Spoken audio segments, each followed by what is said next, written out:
안녕하세요. 이번 영상에서는 제일약품에 대해서 알아보러 갑니다. 거래소에 상장되어 있고요.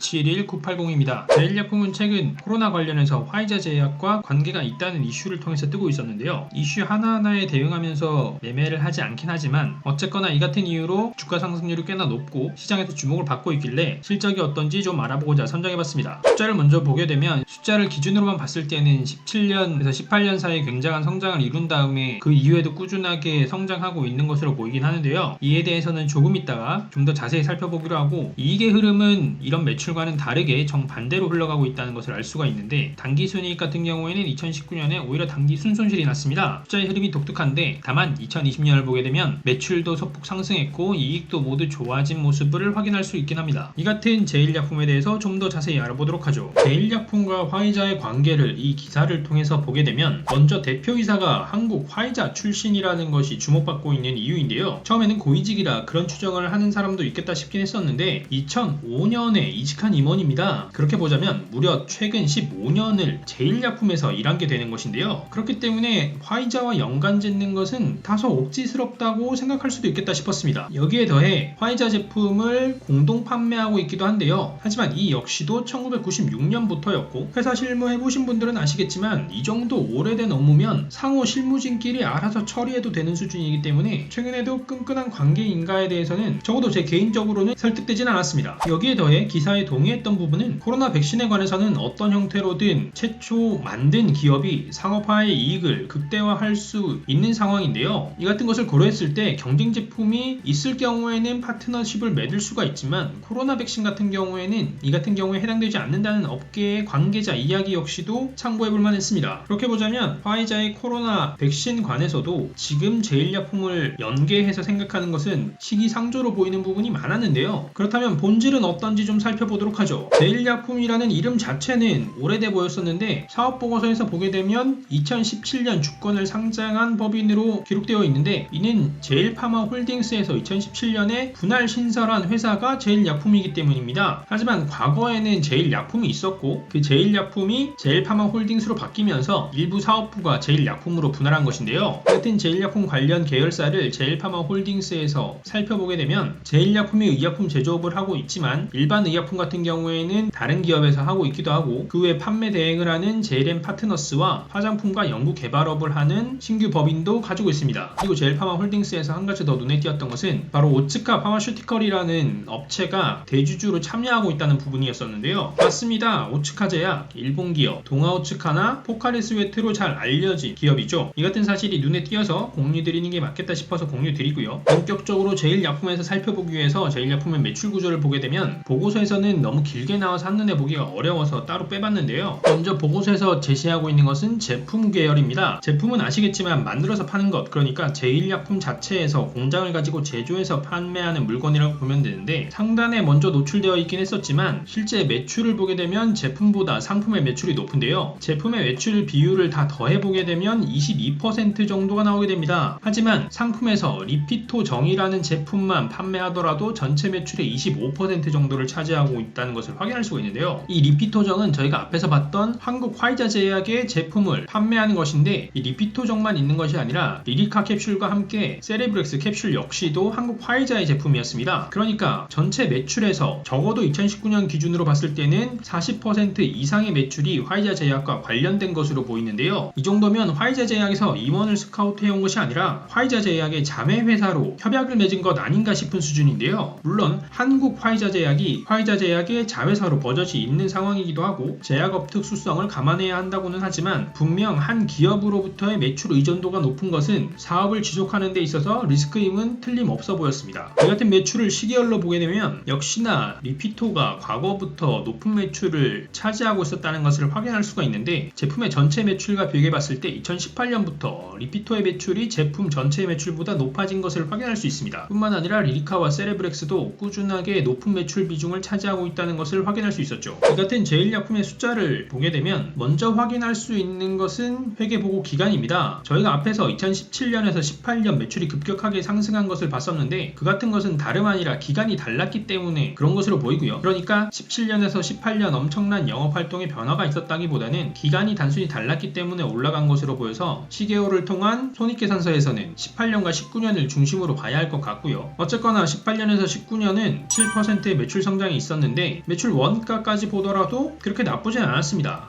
17년부터 소폭이지만 꾸준하게 원가율이 떨어지는 모습을 보여주었고요. 덕분에 매출 총이익은 매출의 상승에 맞추어서 꾸준하게 상승세에 있었습니다. 이까지 보면 흐름이 나쁘지 않았었는데요. 흐름이 나빠진 부분은 바로 판관비였습니다. 판관비가 엄청나게 상승했는데요. 18년에서 19년 상승한 금액이 200억인데 1300억에서 1500으로 200억 상승한 게 안 커 보일지 모르겠지만 비율로 보게 되면 매출의 상승이 7% 상승할 때 판관비의 상승은 15% 상승했습니다. 덕분에 19년의 판관비는 매출 총이익에 버금가는 수준이었는데요. 증가된 내용을 보게 되면 지급 수수료가 가장 크게 늘었다는 것을 확인할 수 있었고 급여와 함께 판매 촉진비도 늘어난 것을 확인할 수 있었지만 경상연구개발비는 줄어든 것을 확인할 수 있어서 장기적 관점에서 투자는 이루어지지 않고 있는 것 아닌가라고 생각이 들었고요. 무엇보다 판관비 전체 200억 상승 중에서 지급 수수료가 100억이나 늘었다는 것이 눈에 띄었는데 이에 대해서 세부적으로 확인해 보게 되면 특수 관계자와의 거래에서 JLM 파트너스의 지급 수수료를 크게 증액해서 지급한 것을 확인할 수 있었습니다. 저희가 앞에서 제일파마홀딩스에서 봤을 때 JLM 파트너스는 판매 대행업을 하는 기업이었는데 그렇게 봤을 때 판매 프로세스상 보자면 JLM 파트너스가 제일약품에게 물건을 받아서 파는 구조일 것 같은데 왜 제일약품이 JLM 파트너스에게 지급 수수료를 더 키워가면서 비용을 지급했는지에 대해서는 업계의 문외한으로서는 조금 의아한 부분이 있었고요. 어쨌거나 비용이 늘었기에 영업이익은 크게 쪼그라들었는데요. 여기에 이어 영업 외활동을 보게 되면 19년에 기타 비용이 크게 낮아진 것과 함께 금융 비용이 꾸준하게 크게 기록되면서 금융활동에 적자가 기록되고 있는 것이 눈에 보였는데 기타 비용이 18년 대비 19년 줄어든 것은 지분법 손상차손이 18년에 있던 금액이 사라지면서 줄어들긴 했었는데요. 다만 관계기업 투자손익이 19년에 더욱 늘었다는 것을 관련해서 확인할 수 있었고요. 금융비용의 경우에는 이자 비용이 10억 이상 계속해서 기록되고 있는 것이 금융 적자에 기여하고 있었습니다. 정리해보게 되면 영업 자체는 잘해서 매출은 올라오고 원가 관리도 적당히 되었지만 판관비에서 크게 비용 관리가 안 되는 부분이 있었고 그 외에 영업 외활동에서도 손실이 기록되게 되면서 당기순이익은 크게 적자로 전환한 당기순손실 105억을 기록하게 되었었는데요. 이 같은 흐름에 맞추어서 재무상태표도 보게 되면 먼저 자산이 줄어들고 있는 것이 눈에 띄었는데 비유동자산은 늘어나고 있었고 유동자산은 줄어들고 있었습니다. 유동자산에서는 영업활동이 잘 안 되는 게 반영되는 것처럼 현금성 자산의 감소와 함께 매출채권의 감소를 확인할 수 있었고요. 비유동자산에서는 유형자산이 늘어나고 있다는 것이 눈에 띄었습니다. 특히 17년에서 18년 유형자산이 많이 늘어났는데요. 이 18년에 늘어난 내역을 확인하기 위해서 2018년의 사업보고서를 확인해보게 되면 유형자산의 취득이 좀 있긴 했었습니다. 토지와 건물 23억이 조금 넘는 취득이 있었고 건설 중인 자산 역시도 37억 규모의 건설 중인 자산 규모가 있었습니다. 하지만 이 정도 투자 금액으로 공장에 투자한다고 보기는 좀 어려울 것 같고 2017년에 본격적으로 운영했던 새로운 공장의 부속 건물 등에 투자된 금액이 아닐까 생각합니다. 사실 이 같은 취득보다 더 눈에 띄었던 것은 재평가 금액이었는데요. 취득을 통해서 100억 원의 가치가 올랐지만 재평가를 통해서는 더욱 큰 금액인 120억 이상의 가치가 올랐습니다. 그러니까 실제 자본을 투자한 가치보다 평가 기준의 변경을 통해서 늘어난 자산의 가치가 더 컸던 것이죠. 이 같은 영향은 2019년에도 조금 있었고요. 이 같은 자산의 재평가 방법을 통해서 유형자산이 늘어났다는 것을 확인할 수 있었고 이어서 부채를 보게 되면 자산과 달리 부채는 길게 보면 유지 중이라고 볼 수가 있을 것 같은데 일단 차입금의 경우에는 단기 차입금도 장기 차입금도 줄어드는 것을 확인할 수 있었습니다. 하지만 기타 채무와 함께 기타 유동부채 그리고 매입 채무가 전반적인 상승에 영향을 끼쳤고요. 자본의 경우를 보게 되면 18년에 자본금이 증가한 이후에는 주요 변경된 금액이 이익잉여금인데요. 이익잉여금이 19년 사업보고서를 기준으로 봤을 때 18년 기말에서 19년 기말까지 1년 사이 그러니까 2019년 1년 동안 130억 정도의 이익잉여금이 날아갔기 때문에 이 같은 추세가 지속된다라고 하면 2020년의 보고서에서는 결손금으로 전환될 가능성도 충분히 있어 보이는데 이에 대해서 최근 보고서로 한번 확인해 보도록 하죠. 단기에서도 재무상태표부터 보게 되면 일단 자산이 조금 상승했습니다. 유동자산에서 주로 상승했는데 매출채권과 함께 재고자산이 늘어난 것을 확인할 수 있었고요. 이를 통해 추정해보면 영업활동이 원활해진 것 아닌가 추정 가능할 것 같습니다. 이어서 부채 역시도 증가한 것을 확인할 수 있는데 단기 단기 차입금의 증가와 함께 단기 매입 채무의 증가가 부채 증가에 영향을 끼쳤고요. 이보다 더 눈에 띄었던 것은 바로 자본 계정입니다. 자본 계정을 보게 되면 2019년 연말의 이익잉여금이 이미 결손금으로 표시가 되어 있습니다. 이럴 경우에는 기말의 숫자도 변경시켜주는 것이 일반적이긴 한데 2020년 1분기의 분기보고서까지만 하더라도 저희가 사업보고서에서 봤던 숫자가 기말의 숫자로 기록되어 있다는 것을 확인할 수 있는데 유독 반기보고서에서만 이처럼 숫자가 바뀌어 있습니다. 특히나 이 이익잉여금 같은 경우에는 손익계산서의 결과로 나오는 금액이기 때문에 이 숫자가 바뀐다라고 하면 사업보고서에 있는 많은 손익의 숫자들도 역시 바뀌었어야 할 것 같은데 그 같은 변화는 없이 이익잉여금에 대한 사업보고서의 숫자가 수정되지 않고 있다는 점은 아쉽게 보였고요. 이에 대해서는 감사하는 회계 법인이 변경되면서 과거의 회계 보고서를 재발행하는 데는 시간이 걸리는 반면 최근 회계 보고서 같은 경우에는 변경이 쉬워서 이렇게 간략하게 코멘트하면서 반기보고서의 숫자만 바꾼 것 아닌가 싶은데요. 이 같은 부분에 대해서 회계 업계에 계신 분들의 탓을 하고 싶진 않지만 적어도 관리 감독하는 기관에서는 바로바로 잡을 수 있도록 시스템을 만들어 두어야 하지 않을까 싶은데요. 개인 투자자 입장에서는 그나마 공신력 있는 정보라고 믿고 보고 투자하는 이 같은 보고서에서 숫자가 이렇게 오랜 시간 동안 업데이트가 되지 않는다라고 하면 관리 감독 시스템이 선진화되어 있다고 보기에는 많이 어려운 것 같습니다. 그런 부분에서 많이 아쉬웠고요. 숫자가 이렇게 바뀐다라고 하면 도대체 어디를 믿고 투자해야 할지 모르겠는데요. 일단 개미 투자자로서는 하는 수 없이 일단 있는 대로 손익을 보게 되면 시계열 흐름에 대한 신뢰가 없어진 상황이니까 비율을 중심으로 보도록 하겠습니다. 매출을 보게 되면 숫자 자체는 상승한 것으로 보이는데 매출 원가율을 보게 되면 77% 수준으로 지속 관리가 되고 있는 것으로 보이고요. 덕분에 매출 총액 같은 경우에는 매출의 증가폭만큼 소폭 증가했는데 여기에 더해 판관비를 보게 되면 2020년 반기에는 판관비가 좀 관리가 된 것으로 보입니다. 덕분에 영업이익의 경우에는 매출의 증가분을 반영하면서 상승할 수 있었던 것으로 보이고요. 여기에 더해 영업 외 활동을 보게 되면 금융활동에서는 여전히 이자 비용 등으로 인해서 금융 적자가 꾸준하게 기록되고 있는데 기타 활동에서는 기타이익이 높게 기록되면서 기타 활동의 흑자를 이끌어내는데 이 같은 것은 관계기업의 주식을 처분하면서 이익이 발생한 것이 기타이익으로 잡히면서 영향을 주었고요. 덕분에 관계기업 투자 손익에 대한 영향은 사라진 것으로 보입니다. 사업보고서까지는 손실이 기록되고 있었던 계정이었으니까 나쁘지 않았던 결정으로 보이는데요. 이로 인해서 단기 순이익의 경우에는 63억을 기록할 수 있었습니다. 지금까지의 제일약품을 좀 정리해보게 되면 화이자제약과의 관계로 주목을 받고 있기는 한데 사실상 코로나 관에서도 파트너십으로 운영될지는 미지수인 상황에서 화이자 제품에 대한 매출 의존도가 너무 높다는 것과 함께 회계 보고서상에서 보이는 오류로 인해서 적어도 저 개인적으로는 신뢰가 굉장히 무너진 상황인데요. 실제 주가는 어떻게 흘러가고 있는지 살펴보도록 하죠. 코로나로 빠졌지만 역시나 바이오인데다가 화이자가 개발하는 코로나 관련해서 주목을 받다 보니까 빠른 시점에 주가를 회복하면서 굉장한 반등을 이뤄냈었습니다. 하지만 저희가 앞에서 살펴봤던 것처럼 실제 실적이 그 기대감을 부응하지 못하는 수준이기 때문에 몰렸을 때 반짝 올랐다가 그리고 오른 자리를 못 지켰다가 그리고 올랐다가 못 지켰다가 이렇게 움직이는 모습을 반복하고 있는데요. 이같이 최근까지 무너졌다가 코로나가 다시 주목을 받고 있는 최근 화이자 제약 관련해서 제일작품이 주목을 받으면서 오르고 있습니다. 하지만 앞에 거래 패턴에서 봤듯이 올라갈 때 잡았던 게 아니라고 한다면 올라갔다가 터는 과정들이 많기 때문에 굉장히 위험한 주식이라고 생각이 들고요. 거래를 해보신 분들은 아시겠지만 나는 올라갈 때라고 생각할 때가 가장 꼭대기일 경우가 많죠. 그런 부분 조심하셔서 제일약품에 접근해야 되지 않을까 싶습니다. 자, 이번 영상에서는 제일약품에 대해 알아봤습니다. 이번 영상이 투자에 도움이 되셨으면 하고요. 그럼 저는 다음에 새로운 종목과 정보로 찾아뵙도록 하겠습니다. 감사합니다.